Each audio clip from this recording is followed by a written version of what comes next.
Welcome back, everybody. Today we're going deep on quantum computing.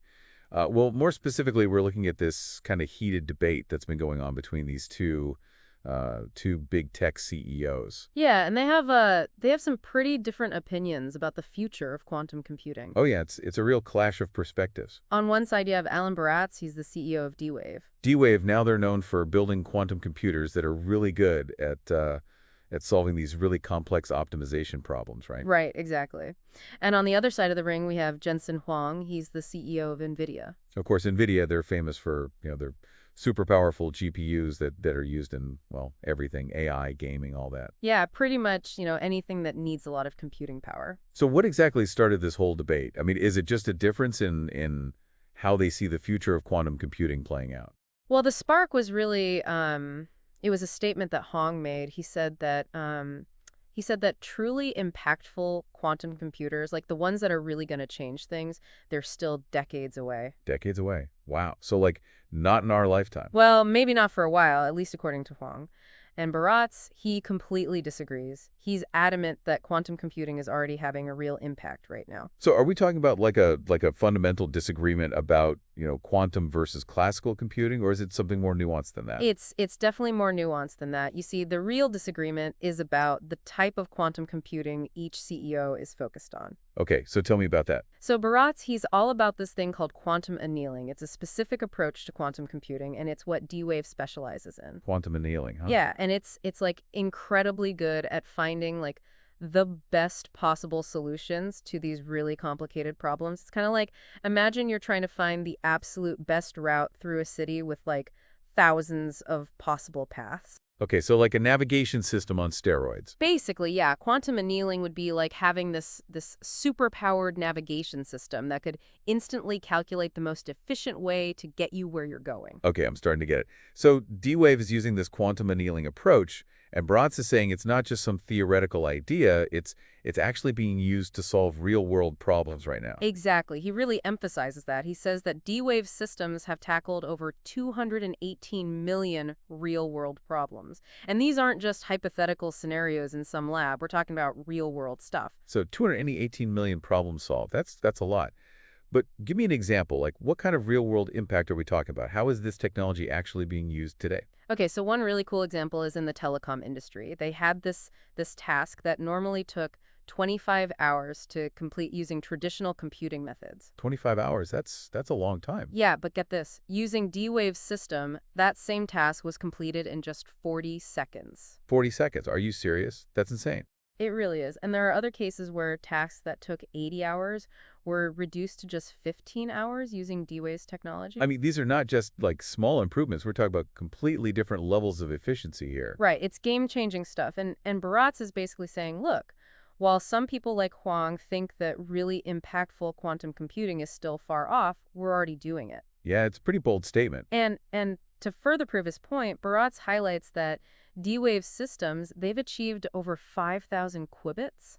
Qubits, those are like the fundamental building blocks of quantum computers, right? Exactly. And to really illustrate the power of this, they solved a problem in just minutes that would have taken traditional supercomputers millions of years. Millions of years. That's mind-boggling. It really is. It just shows the immense potential of this technology, even if it's not, applicable to every problem just yet. So I'm still trying to wrap my head around this. If D-Wave is getting these incredible results, why is Huang, the CEO of Nvidia, saying that, truly impactful quantum computers are still 15 to 30 years away? I mean, it seems like a huge disconnect. Yeah, that's the heart of the debate. See, Huang is most likely referring to something called gate model quantum computing. It's a totally different approach to quantum computing, and it's aimed at creating these more general purpose quantum computers.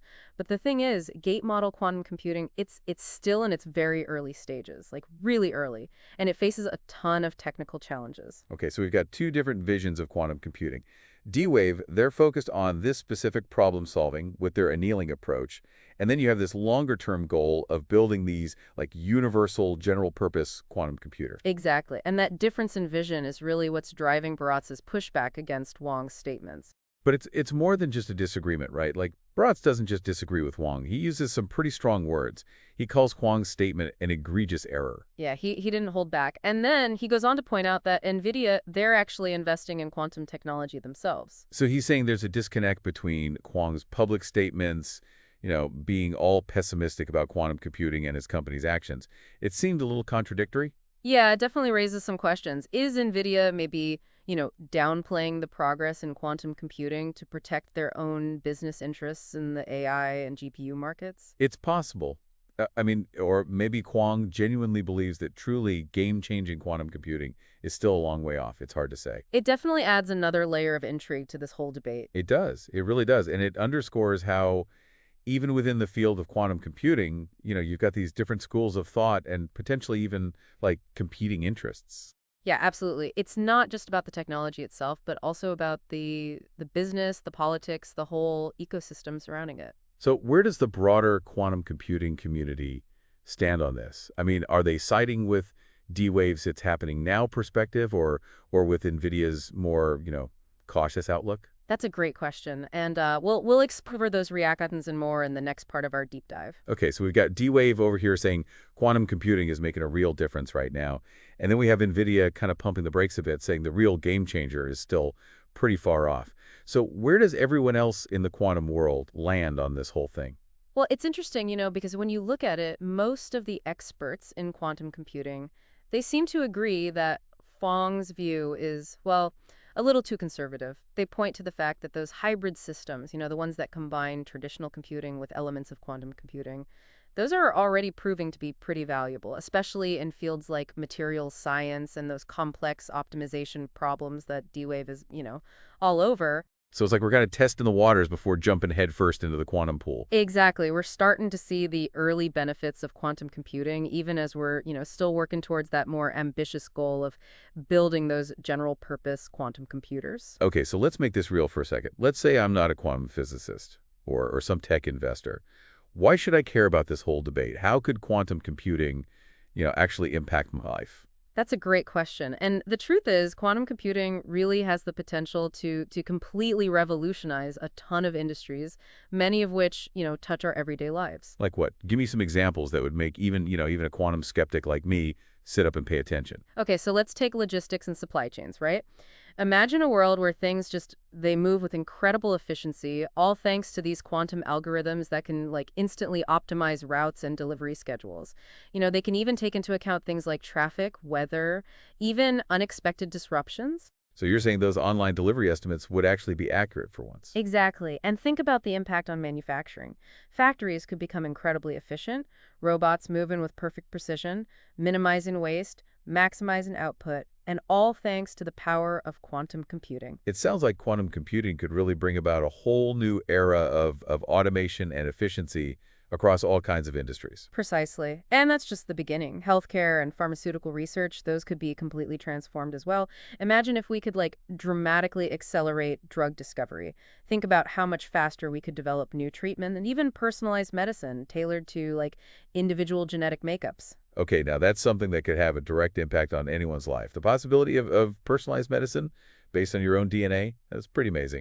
It really is. And that's not all. Quantum computing, it could even revolutionize finance. Imagine risk modeling that's way more sophisticated than anything we have today.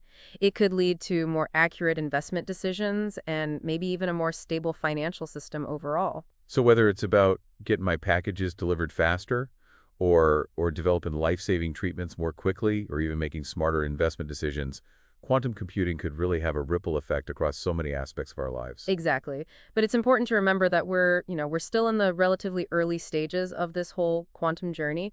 But even these early glimpses of what's possible, they should really make it clear that this technology has the potential to be truly transformative. You mentioned materials science earlier. What kind of breakthroughs could we see in that field, thanks to quantum computing? Imagine a world where we can design and develop these completely new materials with properties that we can barely even imagine today. This could revolutionize, everything from the electronics we use to the buildings we live in. So we're not just talking about making existing materials better, but potentially discovering entirely new materials with properties that could change the world as we know it. Exactly. And, one of the most exciting areas where quantum computing could have a really profound impact is in the field of artificial intelligence. AI is already changing the world at an incredible pace.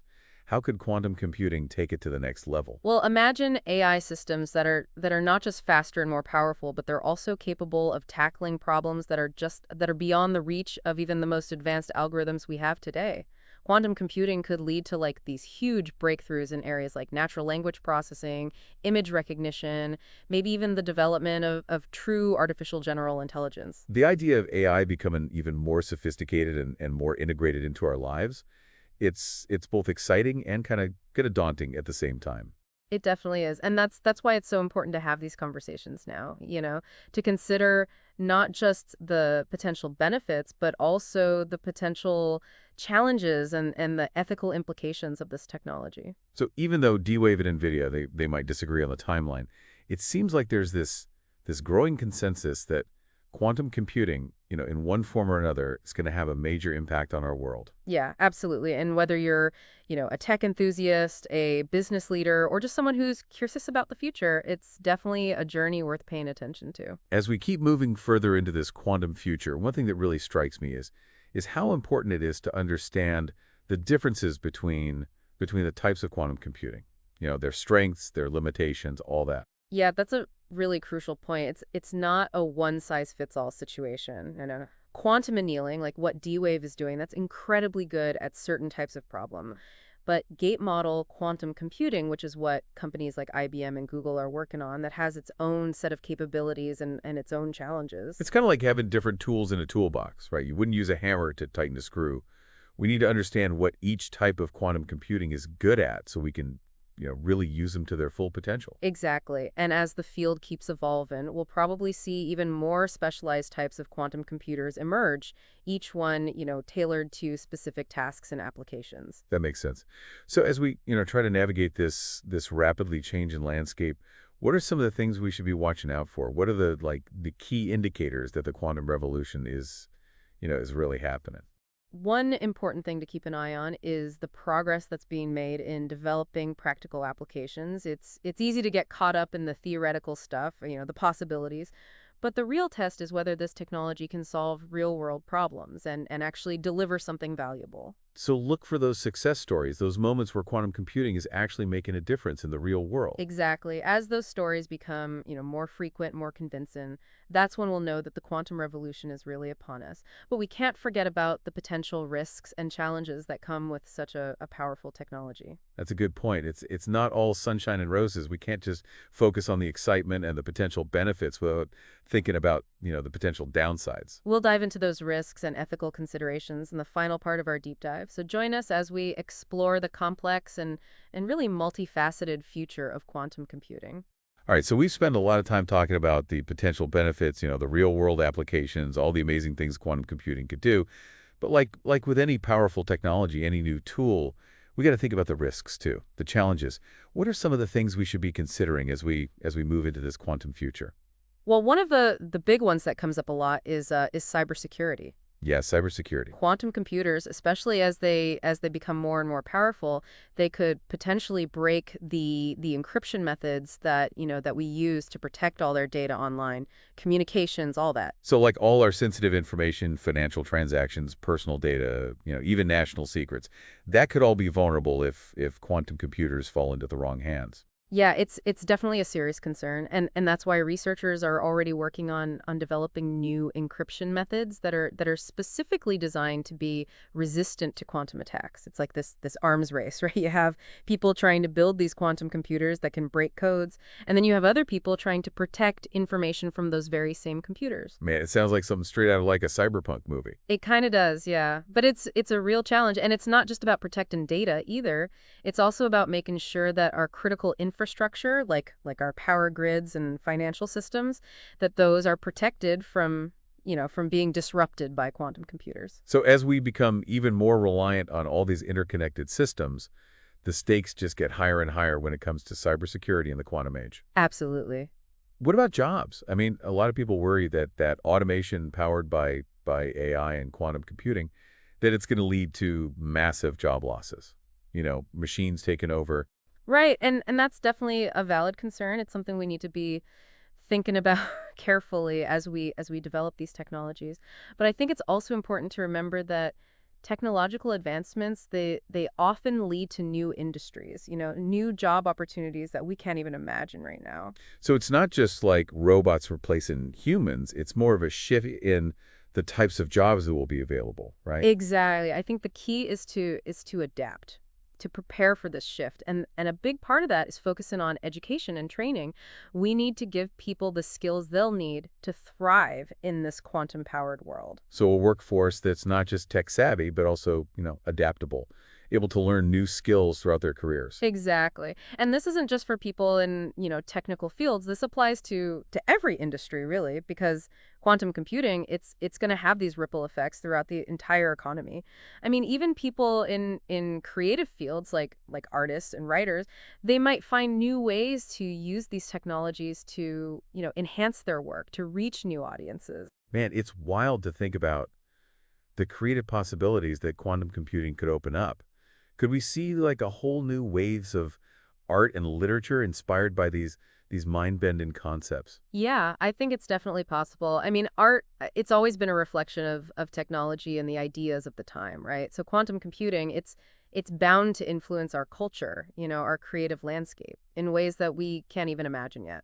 As we wrap up this deep dive into the world of quantum computing, I keep coming back to this sense of both excitement and uncertainty.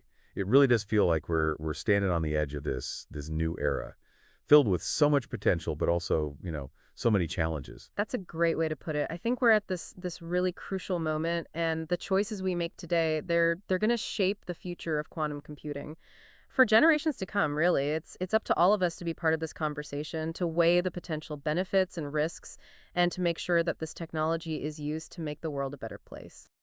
It's been an amazing journey, exploring this complex and rapidly evolving field.